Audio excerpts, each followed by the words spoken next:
Ya, puji nama Tuhan, salam sejahtera bagi kita semua, Shalom. Kembali berjumpa dalam program pembekalan karakter Faith Minutes Live bersama dengan saya, Pendeta Yohanes Nahuai, Gembala Sidang GB Morsaren, Jakarta. Dan program pembekalan karakter Faith Minutes Live ini sengaja kita hadirkan dalam metode yang relatif lebih santai, lebih rileks, sehingga kita semua bisa menikmati layaknya kita seperti sedang ngobrol-ngobrol di warung kopi atau sedang ngobrol-ngobrol santai. Dan puji Tuhan, program ini sudah masuk ke tahun yang ketiga, dan bersyukur kepada Tuhan bahwa program ini masih terus mengudara setiap hari Kamis pukul 19.00 waktu Indonesia bagian Barat. Dan Bapak Ibu Saudara-saudari, ada yang mungkin ketinggalan atau baru bergabung pertama kali mengikuti serial ini, saya sangat merekomendasikan Bapak Ibu Saudara-saudari bisa mengikuti rekaman-rekaman dari seri-seri sebelumnya. Dan rekamannya sudah sangat banyak sekali, karena kita sudah hadir dari kira-kira 3 tahun yang lalu, hampir 3 tahun yang lalu, di mana setiap hari Kamisnya sudah ada berbagai macam serial-serial pembahasan untuk menolong dalam membentuk karakter kita. Dan tentu untuk tahun 2023 ini pembahasannya adalah tentang tahun restorasi. Maka dengan demikian kita sekaligus juga menyiapkan diri kita. Walaupun sekarang masih di bulan Oktober, tetapi Bapak Ibu Saudara-saudari sudah diperlengkapi untuk menyiapkan diri di tahun 2024 nantinya. Maka itu kita menghadirkan sebuah judul serial pembahasan pembekalan karakter ini dengan judul 10 kebiasaan yang harus dimiliki di tahun 2024. Maka saya dan Bapak Ibu Saudara-saudari semua, kita memang harus menyiapkan diri kita untuk menyongsong tahun 2024 ini. Dan ternyata saya bisa kumpulkan dan sekaligus saya persembahkan kepada kita semua ada 10 kebiasaan yang harus dimiliki di tahun 2024 nanti. Dan tidak terasa kita sekarang sudah sampai kepada serial kelima, yaitu adalah kebiasaan melihat ke atas. Kalau Bapak Ibu Saudara-saudari mengikuti serial ini dari seri pertama, kira-kira 1 bulan yang lalu tepat pada akhir penutupan bulan September juga, di mana kita sudah mulai membahas kebiasaan yang pertama adalah melihat ke dalam, kemudian kebiasaan yang kedua adalah melihat keluar, kebiasaan yang ketiga adalah melihat ke samping, kebiasaan yang keempat adalah melihat ke belakang. Dan hari ini dalam tanggal 26 Oktober 2023, kita sekarang membahas kebiasaan melihat ke atas. Nah, apa yang dimaksudkan dengan kebiasaan melihat ke atas? Maka secara tidak langsung atau intinya kita membahas ada tentang kita harus terus berdoa kepada Tuhan. Artinya bersyukur kepada Tuhan. Karena memang dalam hidup kita ini, apalagi di tahun 2024 nanti, kita mesti membangun kebiasaan untuk selalu bersyukur kepada Tuhan. Biasanya kalau misalnya saya yang suka menonton pertandingan sepak bola, apabila kita melihat pemain-pemain sepak bola itu adalah orang-orang Kristen dan Katolik, biasanya mereka suka melihat ke atas, seakan-akan mereka sedang berdialog dengan Tuhan. Kemudian juga misalnya ada yang mencetak gol, dia bisa menunjuk ke atas, artinya mempersembahkan gol itu untuk kemuliaan nama Tuhan.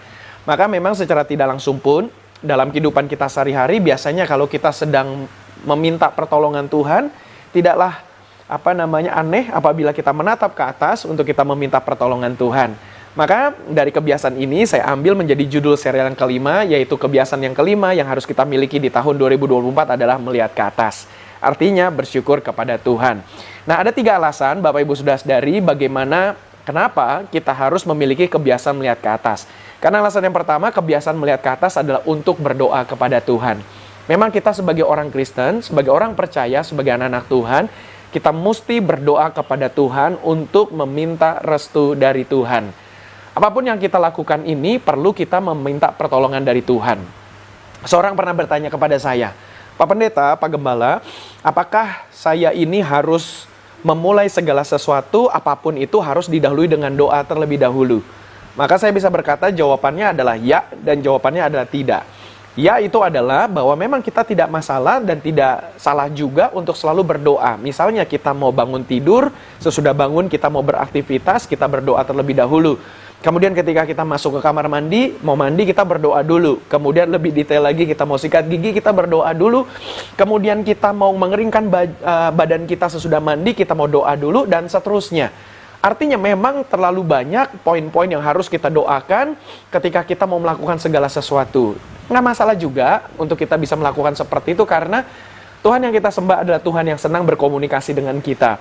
Namun bisa juga dikatakan tidak untuk jawaban itu karena kita harus percaya juga bahwa Ketika kita bangun pagi misalnya, kita berdoa bersyukur kepada Tuhan, Tuhan terima kasih untuk hari ini, sertai apapun yang aku lakukan sepanjang hari ini.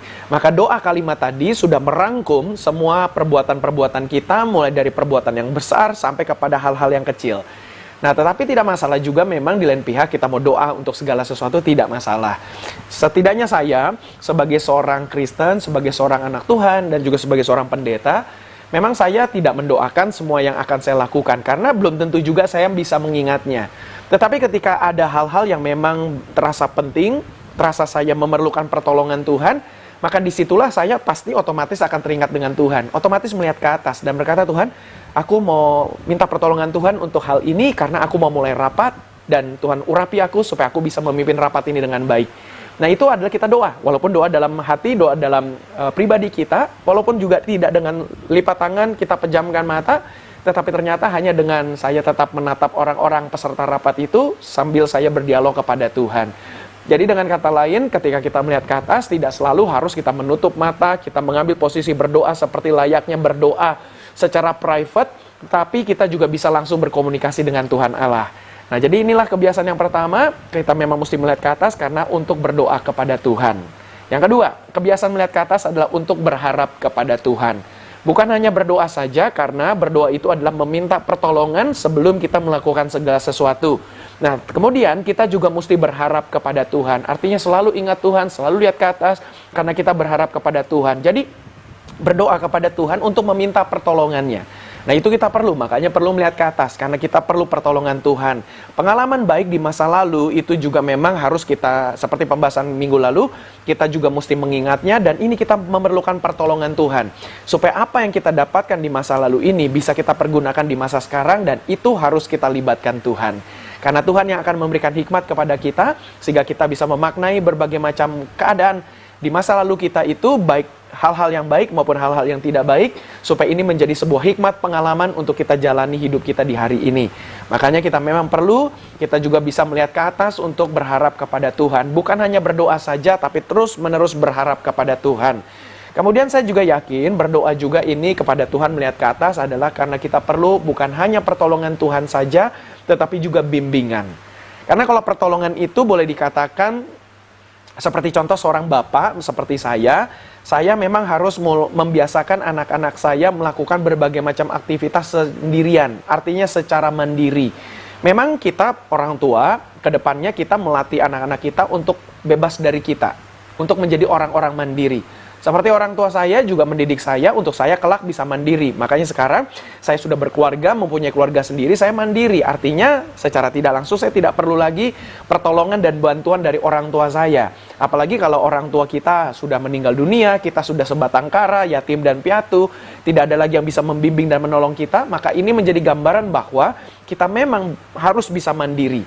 Nah, artinya itu orang ketika misalnya contoh kita punya sahabat lah, ketika kita memerlukan pertolongan masalah, kita minta pertolongan sahabat kita. Artinya, tidak sepenuh waktu pertolongan itu bisa diberikan. Pertolongan itu adalah eventual. Sama seperti saya sebagai seorang ayah, ketika melihat anak saya yang paling kecil contohnya, ketika dia jatuh, ya saya akan samper dia dan akan coba membangkitkan dia, menggendongnya untuk bangkit berdiri dari kejatuhannya. Tetapi kalau yang lebih dewasa, anak nomor 2 dan nomor 1, yang tentu lebih besar, dia jatuh, saya hanya berkata, ayo bangun, jangan takut, nggak apa-apa. Saya kasih semangat. Nah, artinya itulah pertolongan diberikan secara eventual. Artinya kasus berkasus. Nah, tetapi kalau kita memberikan bimbingan, kita terus-menerus melihat, memperhatikan, memberikan arahan. Seperti contoh seorang pelatih dalam pertandingan olahraga. Dia memperhatikan terus para pemainnya. Dia kasih komando terus, ayo harus begini, harus begitu, dan seterusnya. Tetapi ketika atlet itu misalnya jatuh, lalu cedera, nah barulah diberikan pertolongan sesuai dengan kasus itu. Secara eventual, baru pelatihnya lari dan melihat kondisi pemainnya itu, waduh kalau sudah cedera, berarti dia berkata, oke, pemain ini akan diganti atau pertandingan harus ditangguhkan. Jadi itu adalah bedanya pertolongan dengan bimbingan. Jadi bimbingan itu setiap waktu, pertolongan itu secara eventual. Maka itu Bapak Ibu sudah sadari dalam melihat ke atas, ini juga kita memerlukan pertolongan Tuhan, kasus demi kasus, tapi kita juga memerlukan bimbingan dari Tuhan. Supaya Tuhan bisa membimbing kita senantiasa dalam menjalani berbagai macam aktivitas kita. Caranya adalah Bapak Ibu sudah sadari harus terus-menerus melihat ke atas, artinya harus terus berharap kepada Tuhan, berdoa kepada Tuhan. Bahkan seperti seringkali saya saksikan dalam khotbah di ibadah minggu, saya mendapatkan pengalaman yang luar biasa dari Ibu Pendeta Rina Nahua, yaitu adalah ibu saya, mama saya. Dan mama saya ini juga seorang pendoa dan selalu ingatkan kepada saya dulu waktu saya masih dibimbing sebagai seorang anak, artinya saya masih belum berkeluarga. Mama saya selalu berpesan, saya dipanggil Ko, segala sesuatu didoakan. Artinya ketika minta pertolongan dari Roh Kudus, minta apa saja. Contoh, ketika kita lupa meletakkan satu barang kita lupa carinya di mana, kita tidak tahu ada di mana, maka kita bisa berdoa kepada Roh Kudus dengan kalimat sederhana, Roh Kudus bantu aku untuk menemukan barang ini. Dan ternyata ketika saya praktekkan, saya bisa menemukannya. Ada bimbingan yang saya dapatkan dari hati saya, seakan-akan ada perasaan, firasat, ada dorongan untuk pergi ke satu tempat tertentu, ternyata memang barangnya ada di sana. Contoh yang kedua adalah, sampai sekarang saya masih praktekkan, yaitu adalah mencari jalan. Walaupun dalam mencari jalan itu saya percaya Bapak Ibu Saudara-saudari sama lah seperti saya, kita menggunakan Google Maps, Apple Maps, dan sebagainya untuk kita mencari tahu di mana letak-letak titik kemacetan. Jadi sekarang ini kalau kita buka Google Maps, sebetulnya tidak sedang mencari tahu jalan, tetapi sedang mencari di mana titik-titik kemacetan. Tetapi ternyata juga titik-titik kemacetan dalam Google Maps itu bisa berubah secara real time, bisa berubah kapan saja bergantung dengan situasi kondisi di jalanan. Maka saya tentu harus berdoa kepada Tuhan Roh Kudus, walaupun Google Maps sudah tunjukkan arahnya ke sini, tetapi saya percaya Roh Kudus berikan saja bimbingan langsung apakah aku harus mengikuti ini atau gimana. Nah itu tidak sedikit, Roh Kudus juga bisa memberikan bimbingan berlainan dengan Google Maps. Jadi dengan kata lain, Roh Kudus secara teknis, secara aplikatif juga dapat kita mintai bimbingannya. Nah, makanya Bapak Ibu Saudara-saudari sangat sayang kalau kita lewatkan fasilitas yang Tuhan sudah berikan kepada kita sebagai anak-anak Tuhan, yaitu Roh Kudus yang akan membimbing kita. Puji Tuhan. Yang ketiga, yang terakhir. Kebiasaan melihat ke atas adalah untuk bersyukur kepada Tuhan.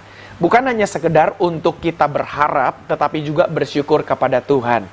Nah, misalnya dalam doa-doa kita, ketika melihat ke atas, tidak selalu kita ada ucapan syukur terselipkan dalam doa itu. Contoh, ketika kita sedang menghadapi mara bahaya secara mendadak, kita sedang nyetir motor, sedang nyetir mobil, lalu kita akan ditabrak atau kita mau nabrak, atau terjadi kecelakaan, kita pasti langsung berdoa kepada intinya, Tuhan Yesus tolong. Di dalamnya kalimat itu tidak ada ucapan syukur, langsung permohonan. Tetapi beda dengan doa pribadi kita di rumah, misalnya ketika kita sedang saat teduh sendiri di rumah, sesudah selesai membaca Alkitab, kita berdoa dengan ucapan syukur terlebih dahulu. Tuhan terima kasih untuk pagi ini, Tuhan bimbing aku hari ini supaya aku bisa berhasil, dalam nama Tuhan Yesus aku berdoa. Nah, di situ ada kalimat ucapan syukur. Nah, sekali ini juga kita perlu melihat ke atas untuk kita menaikkan ucapan syukur kita kepada Tuhan. Karena memang dalam doa-doa kita saja tidak selalu ada kalimat-kalimat ucapan syukur yang kita bisa panjatkan dengan waktu yang sempat. Contoh tadi seperti dalam mara bahaya, atau misalnya dalam kondisi kita sedang rapat seperti yang saya sering alami, ketika ada yang bertanya, memberikan respon atau memberikan tanggapan, saya harus juga memberikan tanggapan atas respon tersebut. Maka dalam masa hitungan detik itu, saya berdialog kepada Tuhan. Tuhan Yesus tolong, bagaimana caranya aku memberikan responnya nih. Nah itu adalah tentu doa tidak dengan ucapan syukur langsung kepada inti permasalahannya. Maka itu kita juga perlu melihat ke atas untuk kita bersyukur kepada Tuhan karena perkenanan Tuhan untuk kita menjalani aktivitas tersebut. Jadi kita perlu melihat ke atas untuk bersyukur. Sama seperti di awal tadi saya katakan, pemain-pemain olahragawan ketika dia bersyukur melihat ke atas, contoh lagi misalnya pemain-pemain sepak bola Katolik atau Ortodoks, maaf, dia masuk ke dalam gelanggang pertandingan, lapangan pertandingan, dia biasa nyentuh tanah dulu atau menyentuh lapangan, kemudian dia melakukan tanda salib, begitu. Jadi di situ adalah dia mengingat kepada Tuhan, artinya melibatkan Tuhan, meminta bimbingan Tuhan sekaligus bersyukur untuk perkenanan Tuhan dalam menjalani aktivitas tersebut. Jadi dia bersyukur kepada Tuhan misalnya, atau ada pemain sepak bola yang Kristen misalnya dia hanya mengangkat tangan ke atas, itu dia bersyukur kepada Tuhan karena aktivitas yang dia sedang jalani ini. Makanya kita juga perlu melihat ke atas. Dengan kata lain kita selalu harus ingat Tuhan. Nah yang terakhir adalah di poin yang ketiga ini bersyukur kepada Tuhan juga atas hikmat Tuhan yang Tuhan berikan untuk kita menjalani aktivitas itu. Jadi kita bersyukur, kita boleh menjalani aktivitas, dan bersyukur juga karena Tuhan memberikan hikmat untuk kita bisa menjalani aktivitas itu. Maka itu inilah poin yang ketiga, kita mesti melihat ke atas untuk kita bersyukur kepada Tuhan. Saya rasa itu saja yang saya mau bagikan kepada kita semua dalam pembahasan Faith Minutes Live. dalam pembekalan karakter episode penutupan bulan Oktober ini. Saya percaya Bapak Ibu sudah diperlengkapi dan diberkati oleh Tuhan. Mari kita bersyukur dalam doa. Bapak, terima kasih untuk pertemuan ini. Tuhan memberkati setiap kami yang sudah mengikuti pembahasan ini. Kami makin yakin untuk menyongsong tahun depan dan menjalani aktivitas kami untuk kami juga melihat ke atas. Di mana kami mengingat Tuhan, kami memerlukan bimbingan Tuhan, dan kami memerlukan pertolongan Tuhan. Inilah gunanya kami melibatkan Tuhan. Berkati kami Tuhan dalam kehidupan kami, aktivitas kami yang punya pergumulan, kami yang sakit, Tuhan tolong dan Tuhan sembuhkan dalam nama Tuhan Yesus. Kami bersyukur untuk gereja kami, GB Morsaron Jakarta, yang terus-menerus memberikan banyak hal baik kepada setiap kami, dan kami juga berdoa biarlah kami juga boleh membawa jiwa-jiwa baru kepada Tuhan untuk mereka sama-sama dapat diperlengkapi. Kami berdoa bagi Indonesia, berdoa juga bagi keamanan negeri kami, Tuhan menolong dan memberkati. Terima kasih Bapak, inilah doa kami alaskan hanya dengan satu nama Tuhan Yesus Kristus. Kami berdoa dan mengucap syukur. Haleluya, amin. Ya, terima kasih Bapak Ibu Saudara-saudari, kita selesai dalam pembahasan ini. Di layar Bapak Ibu Saudara-saudari ada QR Code yang bisa di-scan, dan Bapak Ibu Saudara-saudari diberikan kesempatan untuk memberikan dukungan secara finansial. Artinya Bapak Ibu bisa memberikan donasi untuk program ini, karena program ini juga memerlukan dana untuk kita bisa mengupgrade terus, kita juga bisa mempertahankan peralatan-peralatan kita, sampai juga menambah peralatan-peralatan baru, supaya kedepannya banyak orang bisa terus diberkati dari tayangan ini. Dan Bapak Ibu Saudara-saudara yang menggunakan YouTube, silakan subscribe akun YouTube GB Morsaron TV. Yang menggunakan Facebook, silakan follow, like akun Facebook page GBI Mawar Saron. Bapak Ibu yang menggunakan Instagram, kita hadir juga di sana, di Instagram dengan 2 akun, GBI Mawar Saron dan Faith Minutes. Program pembekalan karakter ini hadir dalam akun Faith Minutes, dan Bapak Ibu bisa lihat juga di Faith Minutes. Dan kabar baik bahwa Faith Minutes Live sekarang sudah tersedia secara sendiri, mandiri di Google Podcast, Spotify Podcast, sampai kepada Apple Podcast. Sementara di lain pihak, pembekalan Alkitab, Faith Bible Minutes juga hadir di podcast. Jadi Bapak Ibu Saudara-saudari bisa cari saja dengan nama Yohanes Nahuai, atau ketik Faith Minutes Live, ketik juga Faith Bible Minutes, Bapak Ibu akan menjumpainya di sana. Baik, puji Tuhan, saya rasa itu saja. Kita akan jumpa di bulan yang baru nanti, di bulan November untuk pembahasan berikutnya, dan Tuhan Yesus memberkati kita semua.